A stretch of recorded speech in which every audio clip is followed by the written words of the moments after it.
Christian Page, les mythes et les complots, l'enquêteur du paranormal, comment qu'il va?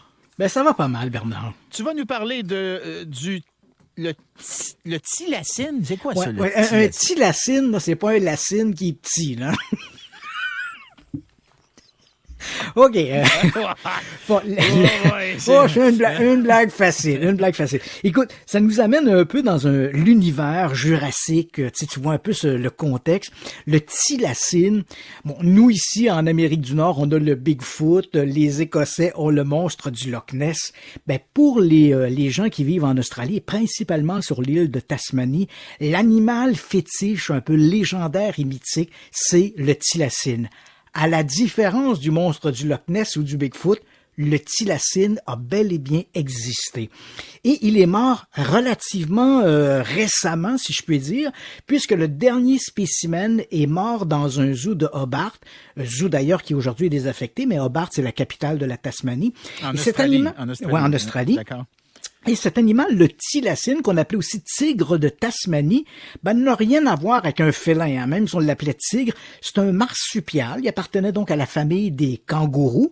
Et on le voyait, quand les images qu'on a, parce qu'on a des images qui ont été filmées, hein, si vous avez une chance, là, tapez dans vos moteurs de recherche, le thylacine ou tigre de Tasmanie, on a de magnifiques images qui ont été tournées en noir et blanc, 1936, où on voit Benjamin, le dernier représentant de son espèce, dans une cage, et crois-le ou non, Bernard, il est décédé parce que son gardien a oublié de le rentrer le soir dans sa cage. Ben voyons.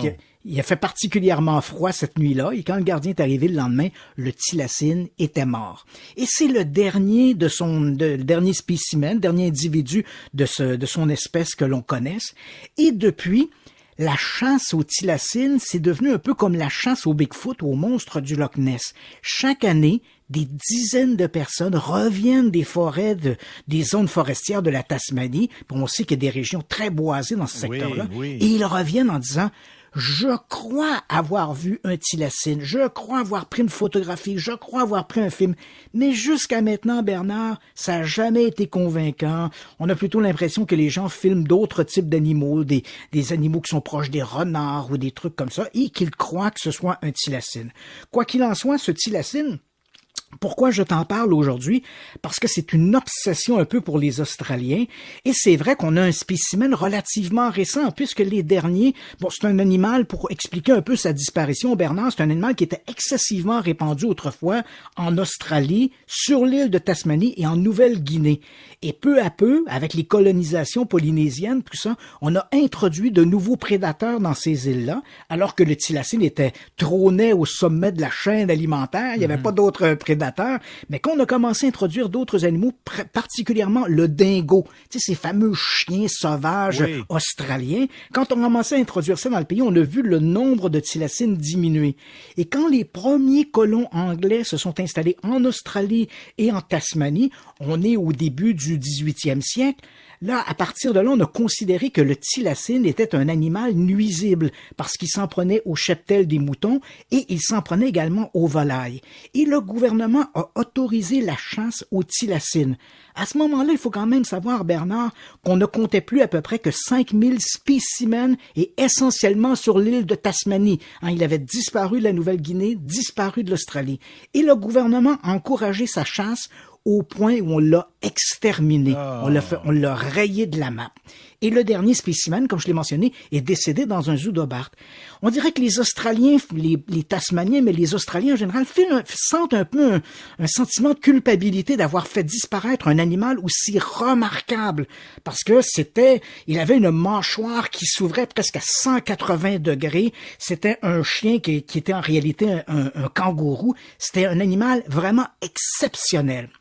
Et on essaie de le retrouver dans les forêts, on ne l'a pas trouvé, mais on a des très très bons spécimens qui sont conservés dans de la formaldéhyde ou dans d'autres produits de conservation. Et en 2017, des scientifiques ont réussi à reproduire une séquence complète du génome du thylacine. Et là, ma nouvelle d'aujourd'hui, Bernard, on est presque à Jurassic Park.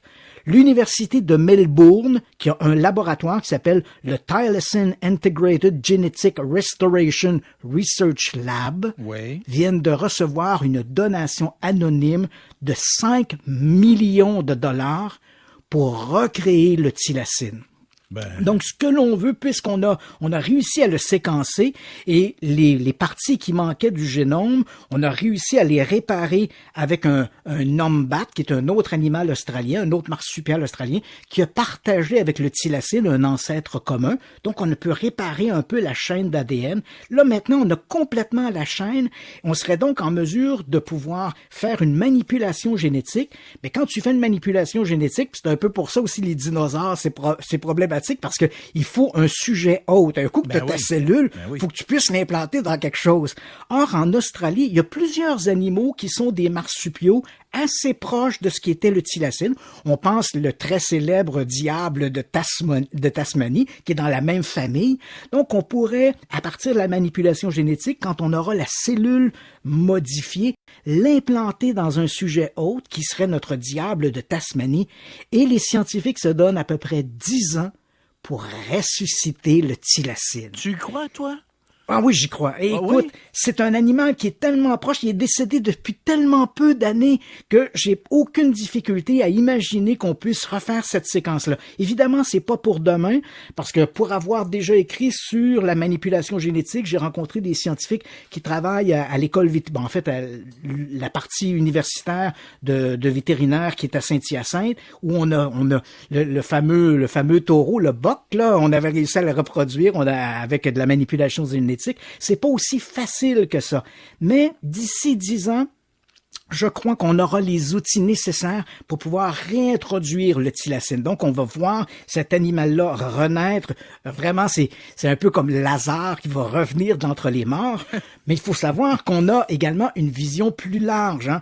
On le sait, quand on regarde uniquement au cours des dernières années, là, on a à peu près, là, au cours des 5-10 dernières années, on a des dizaines d'espèces de mammifères qui ont disparu de l'Australie parce que, bien sûr, l'environnement devient de plus en plus appauvri. Et les feux de forêt, hein. Les feux de forêt, les expansions urbaines, tout ça, changent les environnements de ces animaux-là. Et on espère, comme les populations deviennent de plus en plus petites, bien évidemment, ça devient difficile pour ces animaux-là de se retrouver et de faire des bébés. Donc là, on se dit, si on pourrait, grâce avec cette donation au laboratoire, c'est pas seulement de ressusciter le thylacine, mais de pouvoir également préserver les espèces qui sont déjà en place, mais qui sont sur des listes d'animaux en voie de disparition. Et ça, c'est extraordinaire. Mais il n'y a aucun cas qui existe, hein, à date, là, d'une espèce éteinte qu'on a réussi ramener à la vie. Non. Pas encore, hein? Pas encore. Il y en a qui en rêvent, évidemment, pour les dinosaures et tout ça, mais comme tu dis, là, ça prendrait un autre... Un sujet autre. D'ailleurs, alors que les Australiens travaillent sur le thylacine, le fameux tigre de Tasmanie, il faut savoir qu'aux États-Unis, on a un laboratoire semblable qui, lui, tente de recréer les mammouths laineux.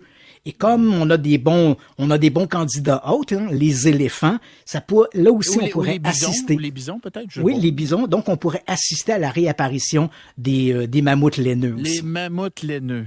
Ouais. Ça, je sens qu'on s'en va nous faire une belle chronique à un moment donné. Absolument, hein, Bernard. Salut mon mammouth préféré. Ouais, merci. Salut, bonne journée. À demain tout le monde.